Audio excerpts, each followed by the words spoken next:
So most people are obsessed with the goal of retiring early, and there's a specific group of people who refer to themselves as the FIRE movement, which stands for Financially Independent Retire Early, and these pretty much take an aggressive approach to being able to retire as quickly as possible. So in this video, what I'm going to do is give my thoughts on this movement and see if it's something that maybe would work for people or if it's a little bit too aggressive in my opinion. So if you haven't heard of this FIRE movement before, it's been around for quite a while and has gained quite a bit of popularity.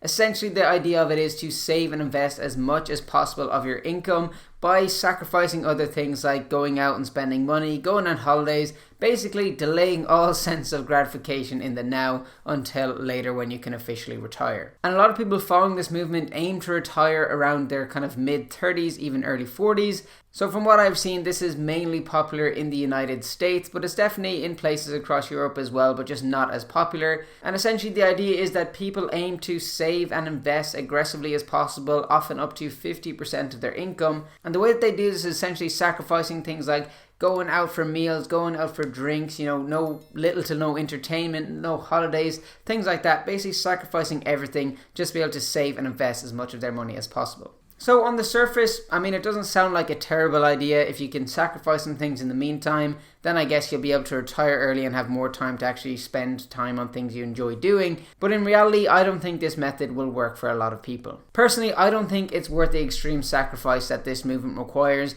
It's not nice to have to say to your friends that you can't go out for a certain meal, you can't go out for drinks, you can't go to the cinema, you'll watch a movie at home, etc. Basically sacrificing everything just to retire that little bit earlier. I personally don't think that's worth it. And not only that, a lot of people just simply are not in the position to be able to say that I'm going to try and save 50% of my income, especially when rents here in Ireland as well, when rents and just the cost of living in general is so high, people are very lucky to be able to save anything. Never mind saving some figure like 50% of their income. I think the underlying principles of the FIRE movement, as I said, they are very sound, but it's just the way that the FIRE movement kind of makes these a bit extreme, I guess, and lives completely frugally on these means I disagree with. So for example, maybe don't go out every weekend drinking, or maybe don't go out every weekend for a meal or whatever it is. Maybe just go twice a month or something like that. You can still enjoy these things now without living super frugally in order to just retire a little bit earlier. And of course, we all know that tomorrow is never guaranteed, so it's not worth absolutely making your life pretty bad right now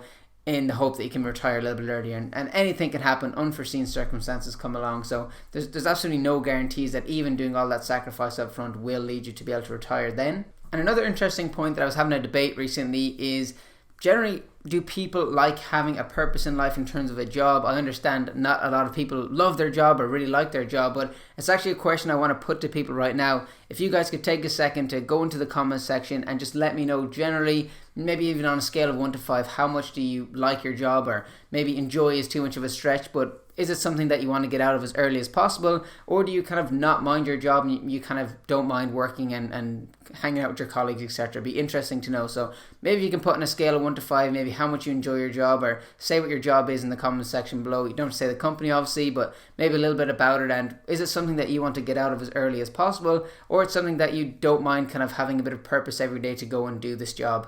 It'd be interesting to know in the comment section below, so please do take a second to do that. But I think this topic is a good opportunity to talk a little bit about what I would consider kind of good practice, I guess, when it comes to personal finance, and ways that you can kind of adopt a little bit of this FIRE movement, but also not going too extreme on it either. So basically enjoying your life, but also thinking about the future and planning for that as well, so that when it does come time to retire, or you're getting to maybe your 50s or late 50s and you maybe want to retire, that you have that option there whether you actually go ahead with it or not. So let's jump into a couple of the tips that I kind of are ways of life that I try to live by in terms of this personal finance. So the first one I already mentioned, try to avoid purchases that you can't afford in terms of cars. If you have a car that's good for now, or you can get a car that's within your price range, but you want to go for that extra one that will require you to take a loan out, maybe it's not the best option, and maybe some delayed gratification could make sense here. Try not to have a big loan on a car when you can have a car that's perfectly good and not have a loan on it. So basically just try and live within your means. And if you get a promotion at work or something like that and you now have more disposable income, instead of maybe looking at upgrading the car, if your current one is fine, take a look at adding that to maybe your pension or your investment account, opposed to just having it go down the drain instantly.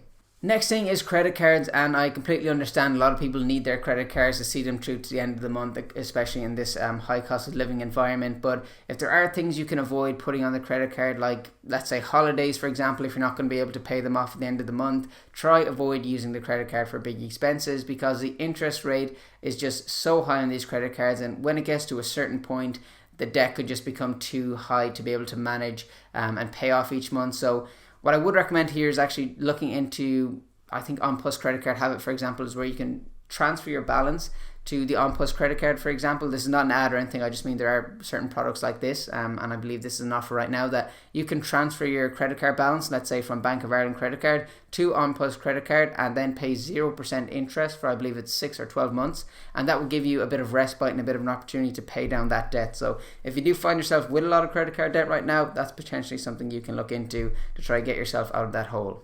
Next thing there as well kind of ties into this is just to prioritize paying down any high interest debt that you have. A lot of people that I see have car loans but also want to invest, etc. But let's say the car loan is at 7%, for example. So you have a car loan that's costing you 7% in interest, and then instead of paying that car loan down, you want to invest instead, where you may be looking at a maximum, if you're lucky, of 7% returns every year. So one, on this side is guaranteed you're definitely going to be paying 7% interest on your loan, and on the other side you're risking your money to potentially make 7%, which you'll have to pay taxes on as well.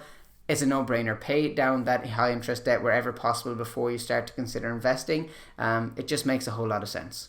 And of course, build an emergency fund as well. So this is one area where I would maybe understand not paying down the high interest debt to try to give yourself a little bit of a buffer. So anywhere, I suppose, from 1,000 to 5,000 euro, if you can have that saved up in somewhere like the credit union that you can rely on for a rainy day fund. Let's say something happens with your car, etc. Instead of you having to rely on the credit card or going out to take out a loan, you have that emergency fund there that you can fall back on. So essentially like a rainy day fund. And there's other two tips that I've classified as work smart, and these essentially are to take advantage of any pension schemes at work.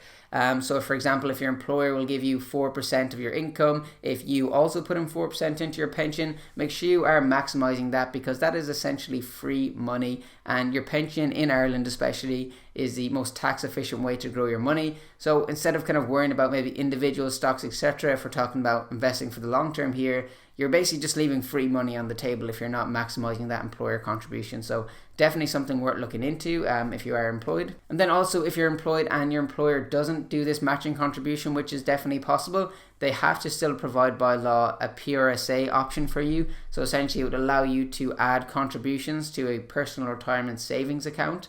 Now the employer won't contribute anything extra, but you can still contribute and get tax relief based on your income tax. So if you're at the 20% rate or the 40% rate, you'll get the equivalent in tax relief. So definitely take a look at pensions if you're looking at investing for the long term. So essentially, in summary, try not to live beyond your means. If you do get more income based on a different job, you get promotion, etc., try not to inflate your lifestyle in line with that. Instead, maybe look at investing that excess money into pensions or other investments accounts, or just build up your savings. Personally, in my opinion, I'm more of a enjoy life now, don't sacrifice just to try to retire a little bit earlier right now. Of course, maybe cut back on certain things, don't go out for as many meals or don't go out for as many drinks with friends, etc. But definitely still enjoy life, and don't be afraid to spend a little bit on enjoying yourself as well, because as I said, tomorrow isn't guaranteed, so we have to enjoy it now. And then finally, as I said, if you can let me know in the comments about the whole, do you enjoy work? Would you like to retire very early, or do you think you'd feel like you'd have no purpose if you retired, let's say next year or something like that? So let me know in the comment section below. It'll be really interesting to see. Also, let me know your thoughts on this whole FIRE movement. Is it something that you guys are following or would like to adapt some principles of it? Do you think it's a good idea? Let me know in the comment section below. As well as that, if you could drop a like on this video, it'd be really appreciated, and make sure you do subscribe to the channel for lots more content as well. Thanks so much for watching.